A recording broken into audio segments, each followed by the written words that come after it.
حضور فرماتے فاطمہ آج میرا دل کرتا ہے تمہارے گھر آ کے رات گزاروں. بھئی کوئی گھر بڑی دور ہے، یہ تو ساتھ ہی تو ہے. تو سیدہ فاطمہ فرماتی ہیں میں نے کہا حضور بڑی خوش نصیبی ہے تو محبوب نا رات کو میرے گھر میں آ کے سوئے. فرماتی ہیں میں نے چارپائی بچھائی نبی پاک کے لیے، ایک شخص کے سونے کی جگہ تھے. حضور نے فرمایا میں تو حسن حسین کے لیے آیا ہوں. یا رسول اللہ، پھر فرمایا یہ میرے ساتھ سوئیں گے. میں نے عرض کی حضور اب کو دقت ہوگی، کیسے سوائیں گے؟ تو نبی پاک علیہ السلام نے فرمایا میں سلا لوں گا. حضرت فاطمہ کہتی ایک کندھے پہ حضور نے امام حسن کو لٹا لیا اور دوسری سائڈ پہ امام حسین کو لٹا لیا.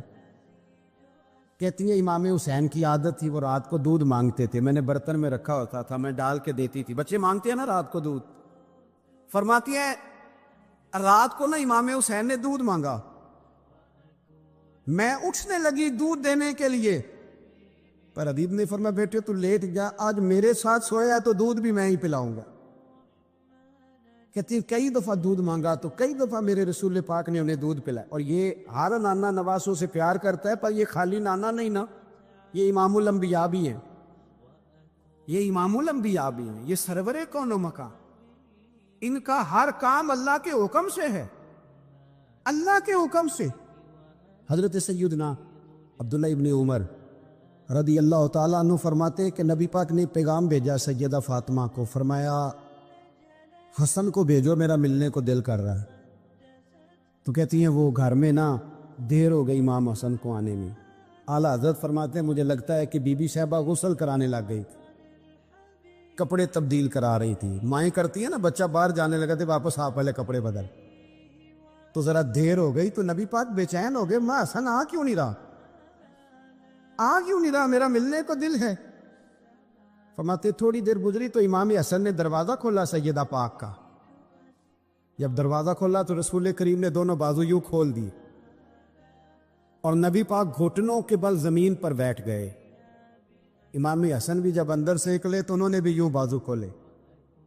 تو کہتے ہیں رسول کریم کے جب گلے سے آ کے لگے تو عبداللہ ابن عمر کہتے ہیں میں نے حضور کی آنکھوں میں آنسو دیکھے اور محبوب ان کا ماتھا چوم کے کہنے لگے اے اللہ میں ان دونوں سے محبت کرتا ہوں، تو بھی ان سے محبت فرما.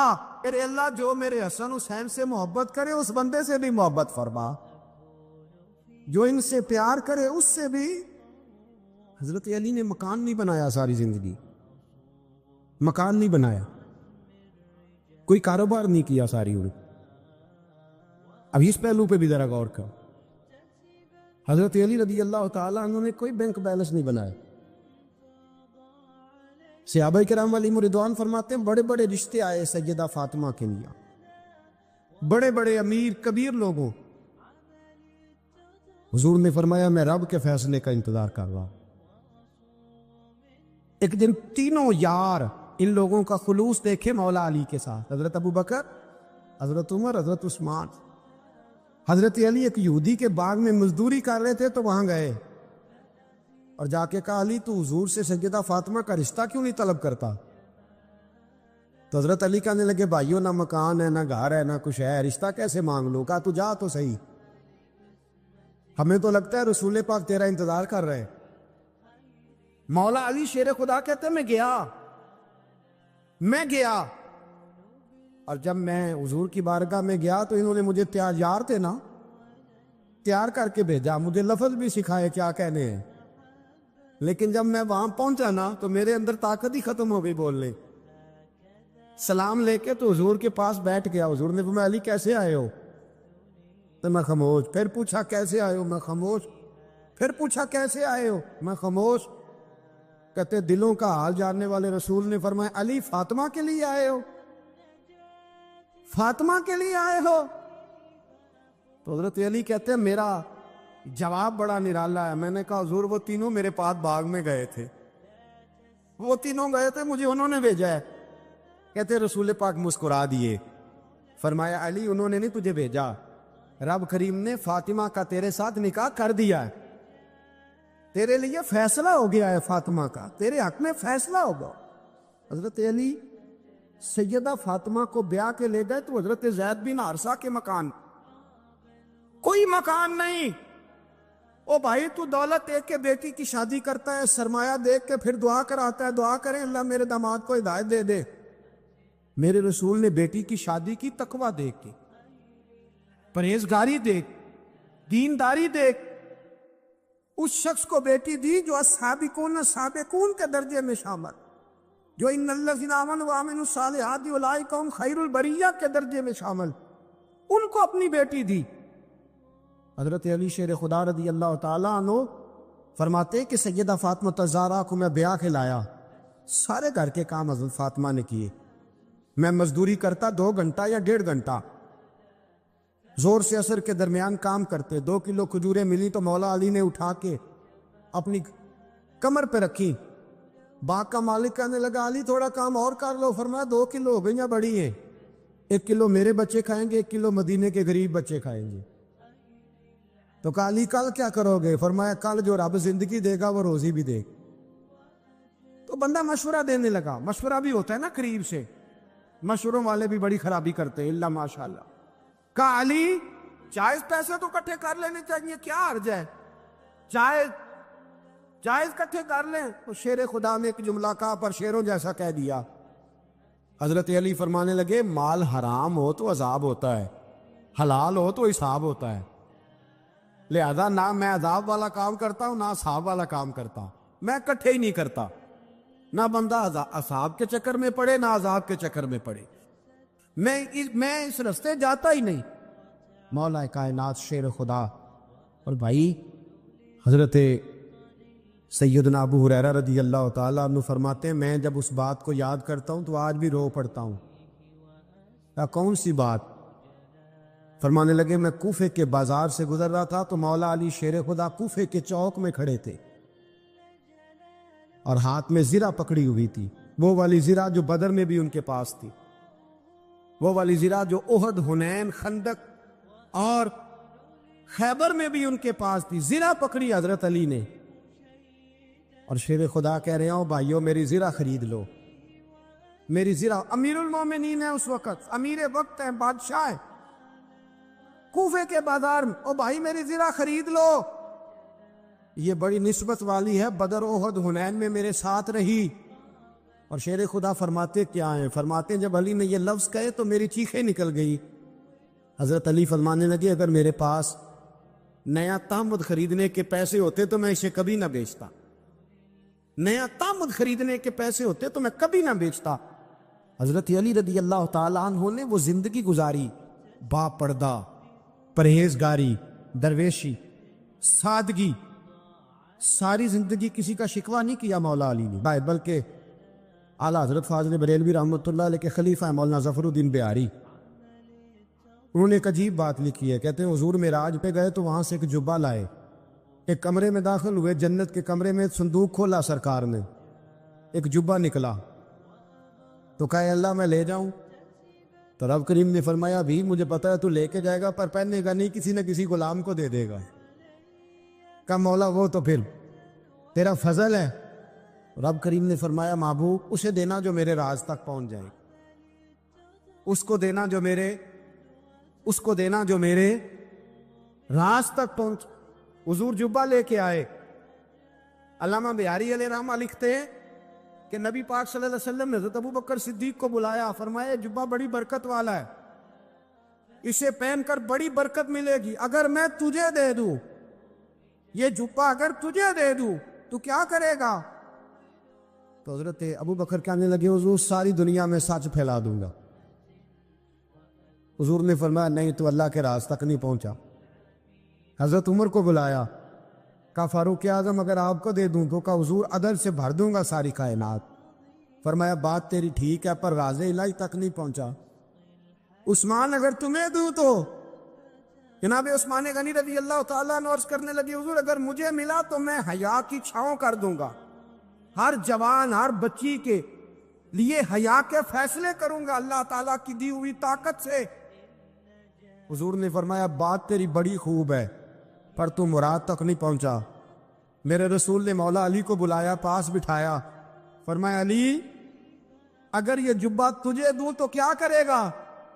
حضرت علی نے آنکھ کھول کے حضور کا چہرہ دیکھا, عرض کرنے لگے محبوبہ اگر مجھے مل گیا تو میں اللہ کی مخلوق کی پردہ پوشی کروں گا، میں رب کی مخلوق کی میں پردے ڈالوں گا مخلوق کے عیبوں پر، میں چھپاؤں گا اس جبے کی برکت سے۔ حضور کی آنکھوں میں آنسو آئے، فرمایا تو رب کے راز تک پہنچا ہے، جبہ تیرا ہی بنتا ہے، تو پہنچا ہے اللہ کے راز تک۔ میرے حبیب کریم سید عالم صلی اللہ علیہ وسلم کی خدمت میں کچھ لوگ آئے کہ حضور علی نے سختی کی ہے ہم پر، شیر خدا نے سختی کی ہے، بعض جنگ کے موقع پر کہیں سپہ سالار بنے ہوں گے یا جو معاملہ تھا، سختی کی ہے۔ کہتے حضور کی بارگاہ میں لفظ کہے تو نبی پاک ناراض ہو گئے۔ فرمایا تمہیں پتہ ہے علی کون ہے؟ حضور کون ہے؟ فرمایا علی منی وانا من العلی، علی مجھ سے ہے، میں علی میں سے ہوں، علی مجھ سے ہے اور میں علی میں سے ہوں، تمہیں اس کا پتہ ہے؟ میرے حبیب پاک سید عالم صلی اللہ علیہ وسلم نے بڑا پیار۔ اب یہاں علی علی کہنے والے ایک تو وہ طبقہ ہے ملنگوں کا جن کا میں نے رونا شروع میں رویا ہے اور ہم روتے ہی رہتے ہیں، اللہ کرے ان لوگوں کا صفایا ہی ہو جائے، آمین تو کہہ دیں۔ اور ایک وہ طبقہ ہے اللہ خیر کرے جو حضرت علی کا نام لیتے ہیں تو باقی تین کو پوچھتے ہی نہیں، پوچھتے ہی نہیں۔ حضرت علی بیٹھے تھے، حضرت ابو بکر صدیق آ گئے تو دیکھ کے مسکرانے لگے، تو مولا علی شیر خدا کہنے لگے ابو بکر ہنستے کیوں ہو؟ کہ حضور نے فرمایا تھا قیامت کے دن علی جنت کی ٹکٹیں تقسیم کرے گا۔ کہنے لگے لگتا ہے حضور نے تمہیں پوری بات نہیں بتائی۔ تو ابو بکر کہنے لگے پوری بات کیا ہے؟ فرمانے لگے مجھے نبی پاک نے کہا تھا علی جنت کی ٹکٹ اس کو دینا جو ابو بکر سے محبت کرے، اس کو ٹکٹ دینی ہے جو ابو بکر صدیق سے محبت کرے، اس کو ٹکٹ دینا جنت کی۔ ان لوگوں کا پیار، ان کی وفا۔ اور پھر عجیب لوگ چکر ہے، لوگ کہتے ہیں حضرت علی کے حق پہ قبضہ ہو گیا، علی کو اتنا کمزور نہ سمجھو، شیر خدا کو اتنا، اگر حسین ابن علی نہیں قبضہ کرنے دیتے یزید جیسے ظالم کو تو علی المرتضیٰ شیر خدا کے سامنے کو ٹک سکتا ہے؟ حضرت علی شیر خدا مشیر رہے جناب صدیق اکبر کے، وفادار رہے حضرت فاروق اعظم کی، اور پھر حضرت علی رضی اللہ تعالی عنہ محافظ رہے حضرت عثمان غنی کے، وہ رسول اللہ صلی اللہ علیہ وسلم۔ اور سنو ایک عجیب بات لکھی ہے بزرگوں نے، کہتے ہیں بدر یا احد میں ایک جنگ میں ایسا بھی ہوا کہ کپڑا نہیں ملتا تھا جھنڈا بنانے کے لیے، تو حضرت عائشہ کی ایک پرانی چادر تھی، اس کا جھنڈا بنایا گیا، تو جھنڈا سب سے پہلے مولا علی شیر خدا نے اٹھایا۔ حضرت عائشہ صدیقہ کے ساتھ پیار مولا علی شیر خدا رضی اللہ تعالیٰ عنہ۔ حضرت علی فرماتے 10 سال کی عمر میں میں اپنے رسول کے ساتھ نکلا۔ آج بڑی بڑی کوٹھیاں پیروں کی، علماء کی، اور جو زیادہ علی علی پکارتے ہیں وہ ذکر کرنے کے زیادہ پیسے اکٹھے کرتے ہیں، وہ بیچتے پھرتے ہیں ذکر اہل بیت، بکتا پھرتا ہے، اور اس قدر زیادہ ظلم کرتے ہیں کہ اہل بیت کا نام لے کر صحابہ کرام علی رضوان پہ تان کرتے، رسول اللہ صلی اللہ علیہ وسلم کے غلاموں پہ معاذ اللہ تان کرتے۔ سنو مرحب مقابلے میں آیا، مرحب۔ حضرت علی رضی اللہ تعالیٰ عنہ فرماتے 1000 کے مقابلے میں وہ لڑا کرتا تھا، میرے مقابلے میں آیا تو کہنے لگا بھتیجے تجھے پتہ ہے میں مرحب ہوں، میں مرحب ہوں، تجھے پتہ ہے کیسے مقابلہ کرو گے، تمہیں پتہ ہے؟ حضرت علی کہنے لگے مجھے تیرا نہیں پتا، مجھے تو اپنا پتا ہے۔ کعب کون ہے؟ فرمانے لگے انا اسد اللہ و رسول ہی، مجھے پتا ہے کہ میں خدا کا بھی شعر ہوں، محمد مصطفیٰ کا بھی شعر ہوں، تم مقابلے میں تو آ، میدان لگے گا تو پتہ چلے گا۔ جب میدان لگا تو حضرت علی نے ایک ضرب لگائی تلوار کی، زیادہ نہیں، ایک ضرب لگائی، ایک ضرب لگائی تو کہتے ہیں اس کا سر بھی کاٹا، گردن بھی کاٹی، وجود بھی کاٹا، اور اتنی زور سے تلوار ماری کہ اس کے گھوڑے کے بھی 2 ٹکڑے ہو گئے۔ حضور نے کیا فرمایا؟ علی کی تلوار کا ایک وار دان میں، ایک وار علی کی تلوار کا، فرمایا 2 جہاں میں اگر سارے لوگ نفلی عبادتیں کرے تو علی کو اللہ پھر بھی زیادہ درجہ عطا فرمائے گا، ساری دنیا کی عبادتوں سے زیادہ درجہ لے گیا ایک تلوار چلا، ایک تلوار چلا۔ اور جب خیبر کا دن آیا کئی دفعہ صحابہ کہے فتح نہیں ہوئی، میرے رسول نے فرمایا سویرے میں جھنڈا دوں گا اور جس کو دوں گا اسے اللہ فتح دے گا۔ حضرت سیدنا ابو ہریرہ کہتے ہیں میں نے کان میں پوچھا، میں نے کہا حضور وہ کون ہے؟ اللہم صل علی محمد حضور نے فرمایا اس کا تعارف یہ ہے کہ وہ خدا سے بھی پیار کرتا ہے، وعلی آل محمد حضور کوئی ایک كما صليت على إبراهيم وعلى آل إبراهيم إنك حميد مجيد فرماتے میں تو اللهم بارك على محمد وعلى آل محمد كما باركت على إبراهيم وعلى آل إبراهيم إنك حميد مجيد۔ مجھے پہلے سے بھی زیادہ بہتر نظر آنا شروع ہو گئے۔ حضرت علی شیر خدا، ایک ہاتھ میں تلوار، ایک ہاتھ میں 40 گز اونچا تھا خیبر کا دروازہ اور 40 گز چوڑا تھا۔ حضرت علی شیر خدا کہتے ہیں میں اللہ اکبر کے نعرے لگاتا میدان میں گیا، اللہ اکبر کے نعرے۔ میں رسول اللہ کا بھیجا گیا تو میں شان سے گیا کہ میں نے سیدھے ہاتھ میں تلوار تھی، الٹے ہاتھ سے پکڑ کے میں نے 2-3 دفعہ دروازے کو ہلایا اور اللہ اکبر کہہ کہ جب میں نے پھینکا تو 40 گز دور جا کے گرا۔ 40۔ حضرت علی نے نا کوفے میں دعوت کی لوگوں کی، جب آپ امیر المومنین تھے دعوت کی، سب لوگ آئے۔ ایک نوجوان آیا جس نے چھوڑا سنا تھا پر حضرت علی کو دیکھا نہیں تھا، اور حضور نے فرمایا نظر الی وجہ علی عبادہ، میرے علی کا چہرہ دیکھنا بھی عبادت ہے۔ تو ایک صحابی نے کہا حضور جو نہ دیکھ سکے، فرمایا ذکر علی عبادہ، ان کے لیے علی کا ذکر کرنا عبادت ہے، علی کا تذکرہ کرنا بھی ان کے لیے عبادت۔ حضرت علی کو دیکھا نہیں تھا۔ جوان کہتا جب میں آیا نا میں نے لوگوں سے پوچھا وہ بوڑھے مولا علی کدھر ہے جنہوں نے خیبر کا دروازہ توڑا تھا، بڑی شہرت ہے، کدھر ہے؟ کہتے حضرت علی سامنے بیٹھے تھے، مجھے کسی نے کہا وہ بیٹھے ہوئے۔ میں گیا تو حضرت علی اخروٹ کھا رہے تھے، تو پورا زور لگا رہے ہیں تو اخروٹ کوئی نہیں ٹوٹتا، پورا زور 2-3 دفعہ، کبھی اس دانت میں کبھی اس دانت میں، ٹوٹتا ہی نہیں۔ کہتے میں ہنسنے لگا تو حضرت علی نے مجھے پاس بلایا، کہا بیٹے ادھر آ۔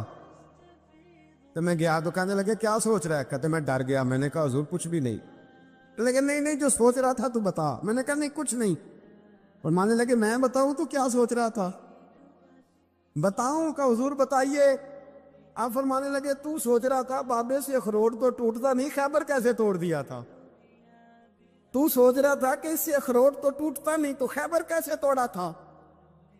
فرماتے ہیں میں نے کہا میں یہی سوچ رہا تھا۔ یہ عرض کیا نا تو فرماتے ہیں شیر خدا کا رنگ ہی بدل گیا، پہلے مسکرا رہے تھے پھر انداز بدل گیا۔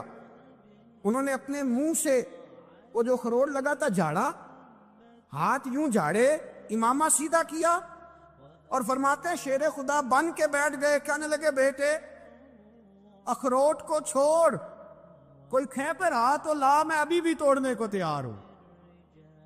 خیبر کوئی ہے تو لا، میں ابھی بھی توڑنے کو۔ دیواریں ہلتی رہتی ہیں اور در کانپ جاتا ہے، علی کا نام سن کے اب بھی خیبر کانپ جاتا ہے۔ میں تو اس کو چھوڑ اخروٹ کو تو لا۔ کہتے ہیں میں نے کیفیت دیکھی تو حضرت علی کا تو رنگ ہی بدل گیا۔ میں نے کہا واقعہ یہ توڑ ڈالیں گے، یہ خیبر آج بھی یہ توڑ ڈالیں گے، کیفیت ہی بدل گئی۔ فرماتے ہیں شیر خدا مسکرائے، آنے لگے بیٹا ڈر نہ، مسئلہ سمجھ۔ کہا حضور کیا ہے؟ آپ فرمانے لگے اخروٹ میں جسم کی قوت سے توڑ رہا ہوں اور خیبر میں نے اپنے ایمان کی قوت سے توڑا تھا۔ میرے ایمان میں آج بھی بڑی قوت ہے. آج بھی اگر کفر للکارے گا، آج بھی اگر دین کا دشمن للکارے گا، علی کا جذبہ جہاد آج بھی بڑا جوان ہے. میں نے پہلے بھی ایک دفعہ عرض کیا تھا، ایک بزرگ مجھ سے کہنے لگے کہ آپ دعا کریں میرے بیٹوں کو اللہ نرمی عطا کر دے. وہ بولتے نہیں ٹھیک، ان کا لب و لہجہ صحیح نہیں ہے.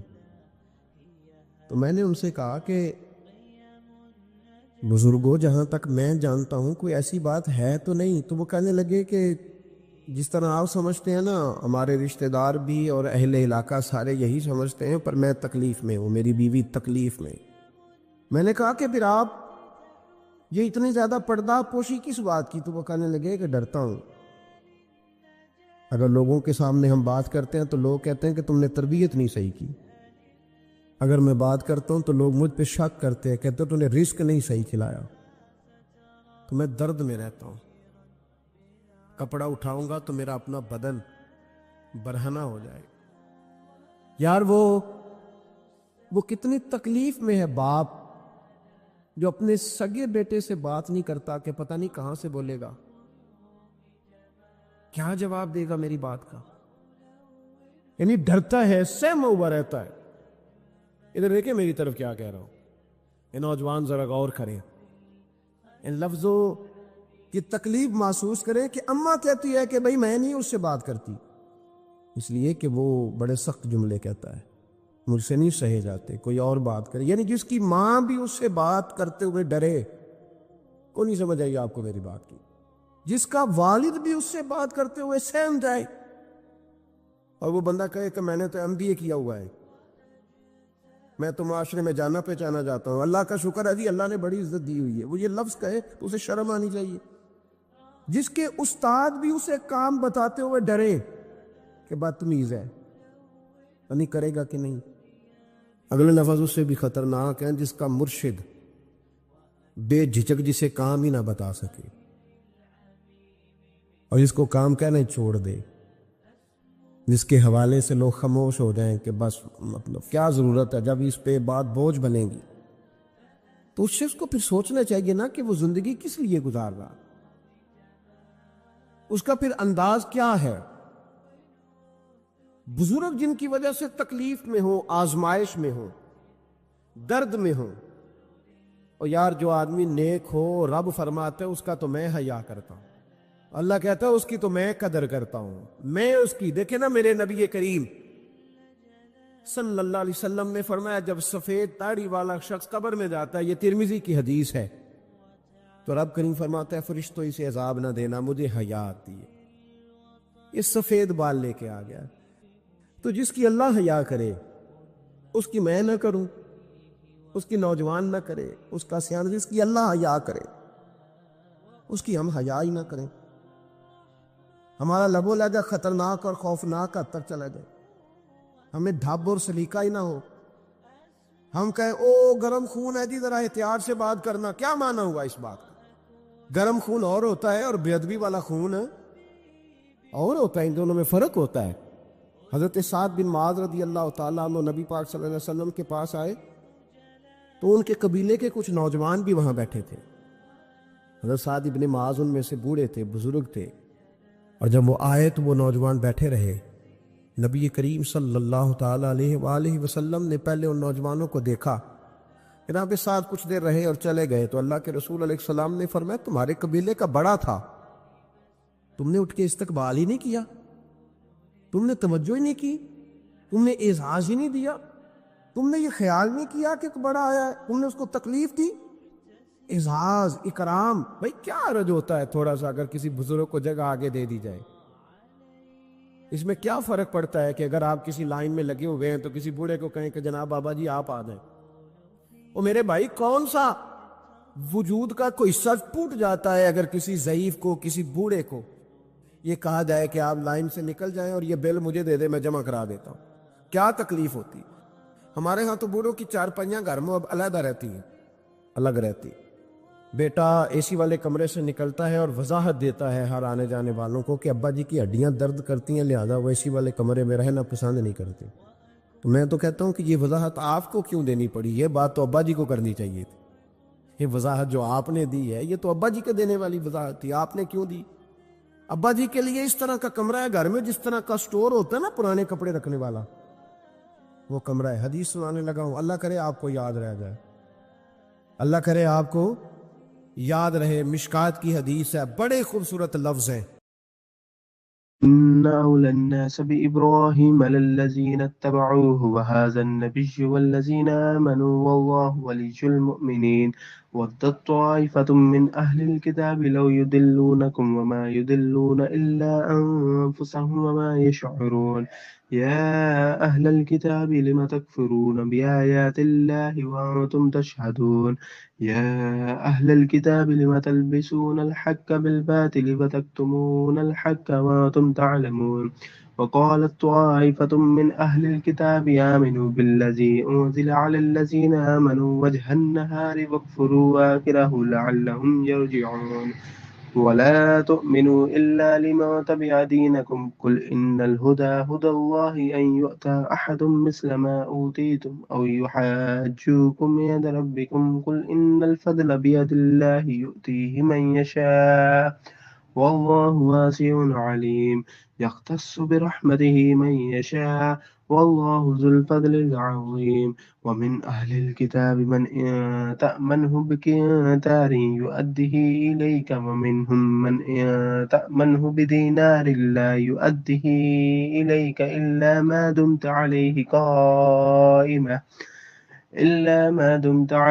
قائمة ذلك بأنهم قالوا ليس علينا في الأميين سبيل ويقولون على الله الكذب وهم يعلمون بلى من أوفى بعهده واتقى فإن الله يحب المتقين إن الذين يشترون بعهد الله وأيمانهم ثمنا قليلا أولئك لا خلاق لهم في الآخرة ولا يكلمهم الله ولا ينظر إليهم يوم القيامة ولا يزكيهم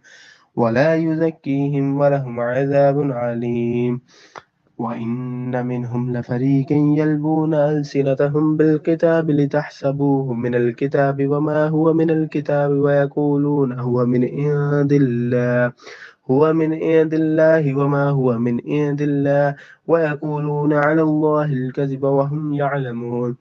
میرے نبی کریم علیہ الصلاۃ والسلام نے فرمایا رب جو تمہیں روزی دیتا ہے نا یہ تمہارے ضعیفوں کی برکت سے دیتا ہے۔ وہ جو 90 سال کی اماں گھر میں ضعیف پڑی ہے نا اسے سکریب کا مال نہ سمجھنا، تیرے اوپر جو خدا کا کرم برس رہا ہے تو اس بوڑھی کی وجہ سے برس رہا ہے، اس بوڑھی کی وجہ سے برس رہا ہے۔ اور نبی کریم علیہ الصلاۃ والسلام نے ارشاد فرمایا سن اور یاد رکھ، فرمایا رب تم سے ناراض ہوتا ہے، وہ بارشیں روکنا چاہتا ہے، تمہیں قحط میں مبتلا کرنا چاہتا ہے، لیکن تمہارے ضعیفوں کے سبب تمہیں بارشیں عطا کر دیتا ہے، تمہارے کمزوروں کے۔ اس کمزور سے کوئی بیمار بھی مراد لیا جا سکتا ہے، عورت اور بچی بھی مراد لی جا سکتی ہے، پورے لوگ بھی مراد لیے ہیں شارحین حدیث میں، ان کے سبب سے اللہ تم پر بارشیں برساتا ہے۔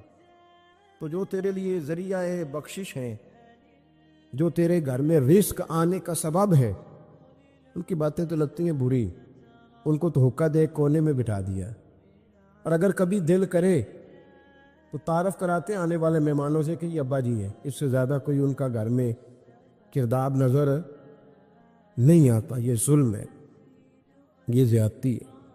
بوڑھوں کا اکرام کرنا، ان کو پیار دینا، ان کو اعزاز دینا، ان کو ہمیشہ سربراہ بنا کے رکھنا، ان کے ساتھ اس طرح کا رویہ رکھنا کہ جیسے کسی بڑے شان والے آدمی۔ میں اکثر یہ روتا ہوں، میں کہتا ہوں کہ ابے کی بھی عزت ہو سکتی ہے، پر شرط یہ ہے کہ ابا امیر ہونا چاہیے۔ اگر تو ہو نا 6-7 مربع زمین کا مالک تو پھر تو پوتے کیا پڑ پوتے بھی پیر دباتے، لیکن اگر اس بوڑھے بیچارے کو بچوں سے خرچہ لینا پڑے تو پھر اس بیچارے کی کوئی حیثیت ہے؟ ہمارے استاد ایک بات سنایا کرتے تھے، وہ کہتے تھے کہ ایک آدمی نے دعوت پکائی ولیمے کی تو اس نے باہر پہرے دار کھڑے کیے، کہا کوئی غریب آدمی نہ اندر آئے، سارے امیر ہی آئیں۔ اور میرا تجربہ یہ ہے کہ اب غریبوں کو شوق ہو گیا امیروں کو دعوت دینے کا۔ ناراض تو نہیں ہو گئے آپ لوگ؟ یہ میں تجربے کی بات کر رہا ہوں۔ کبھی کسی غریب کے فنکشن میں جانے کا اتفاق ہوتا ہے نا، تو مجھے یوں لگتا ہے کہ اس کا دل تھا کہ غریب کوئی بھی نہ آئے، غریب کو دعوت دینا پسند ہے، تو امیر تو پہلے نہیں اسے بلاتا، تو پھر بلائے گا کون؟ اس نے سیٹھ صاحب نے ولیمہ اپنے بیٹے کا کیا تو باہر جو پہرے دار تھے ان سے کہا کہ کوئی غریب آدمی اندر نہ آئے، امیر بندے صرف۔ اور نبی پاک صلی اللہ علیہ وسلم نے ایسے ولیمے پر لعنت برسائی ہے، فرمایا لعنتیا وہ دعوت جس میں صرف امیر آئیں اور غریب نہ آئیں۔ اس نے کہا بھی صرف نہ امیر لوگ آئیں، تو ایک بندہ تھا بڑا امیر لیکن بیچارہ نہ کہیں کام کاج سے اٹھ کے ہی آ گیا،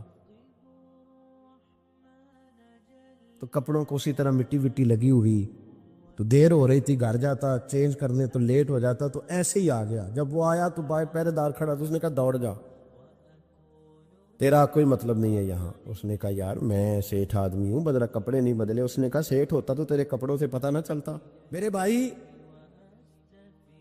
وہ شخص کہتا ہے کہ میں نے کہا مجھے جانے دو اندر، کہنے نہیں تیرے کپڑے نہیں دعوت والے۔ کہتا ہے میں وہاں سے واپس گیا دوڑا۔ آپ کو پتا نا کپڑے بھی اب اللہ خیر کرے۔ ایک سنگی نو میں ایک دن کیا تو کالی اینک لائی سی، خیر ہے کہندا موٹر سائیکل تے کٹا پیندا ہے، کوئی دنوں تو بعد کار وچ بھی لا کے بیٹھا سی۔ میں کہ ہن تینوں میں کی پوچھاں، ہن تے بہتر ہے اینو چٹی سوٹی بھی نال دیاں بھئی، کیا اس سے انسان کا قد بڑھتا ہے؟ کوئی ہے بات کرنے والی؟ جہاز میں اس دفعہ میں واپس آ رہا تھا تو جہاز میں ایک نوجوان کالی اینک لگا کے پھر رہا ہے۔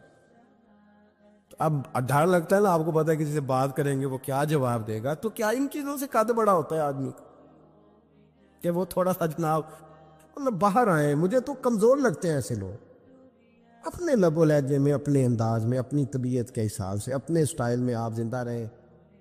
یہ سچ ہے اور یہ اصل ہے، یہ سچ ہے اور یہ اپنی زندگی اپنے اسٹیٹس کے مطابق، طبیعت کے مطابق گزارنا، یہی سچ ہے اور یہی اصل ہے۔ اسی میں انسان کا حسن ہے، اسی میں اس کا وقار ہے۔ اللہ تعالیٰ سمجھنے کی توفیق عطا فرمائے۔ تو وہ بندہ واپس گیا بیچارہ، کپڑے بدل کے آیا۔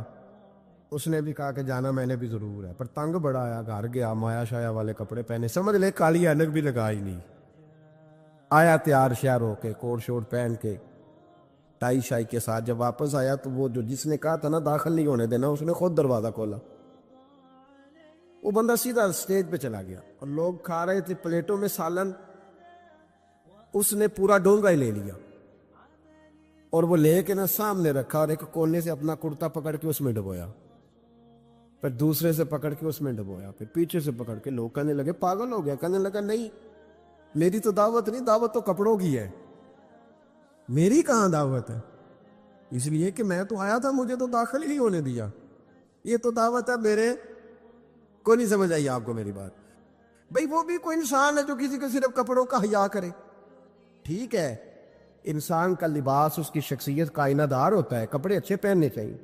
نبی پاک صلی اللہ علیہ وسلم نے فرمایا تیرے پاس اگر نعمت ہے تو چھپا نہ، اس کا اثر تیرے اوپر نظر ہے۔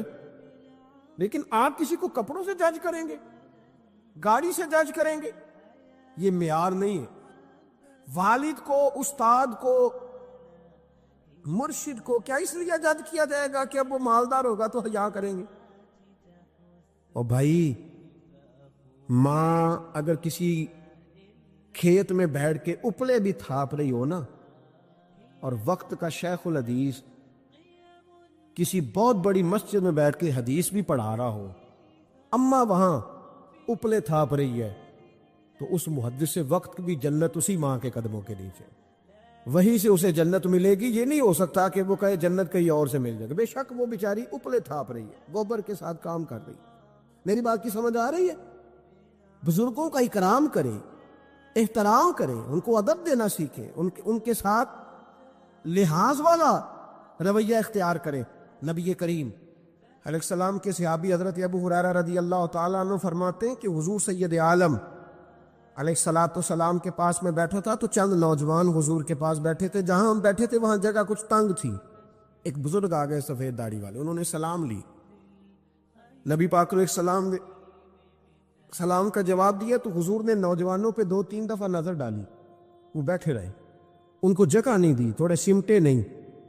تو کہتے ہیں رسول پاک علیہ السلام نے بات کی تو میں کانپنے لگا، اللہ کے حبیب نے فرمایا من لم یرحم صغیرنا ولم یؤکر کبیرنا فلیس منا، فرمایا جس کو چھوٹے پہ شفقت نہیں کرنی آتی اور جس کو بڑے کی عزت نہیں کرنی آتی اس کا تو ہم سے تعلق ہی کوئی نہیں، فلیس منا، وہ ہم میں سے، فرمایا وہ آئے تم نے جگہ ہی نہیں دی، یہ سفید داڑھی والے شخص کا اکرام نہیں کیا، اس کو تم نے جگہ ہی نہیں دی۔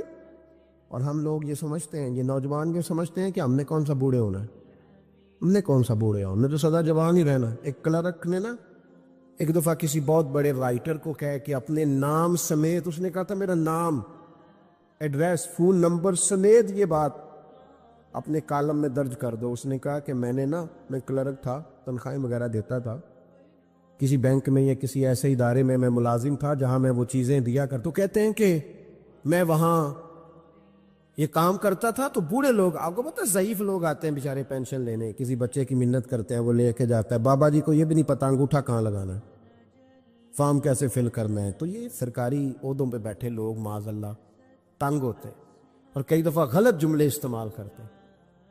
تو کہا کرتا تھا کہ میں بڑا سخت رویہ رکھتا تھا، اب میری بھی پینشن ہو گئی ہے، اور اب جب میں خود لینے جاتا ہوں نا تو کہتا ہے جتنے دھکے میں یہ تھے اس سے 11 گنا کھا چکا ہوں،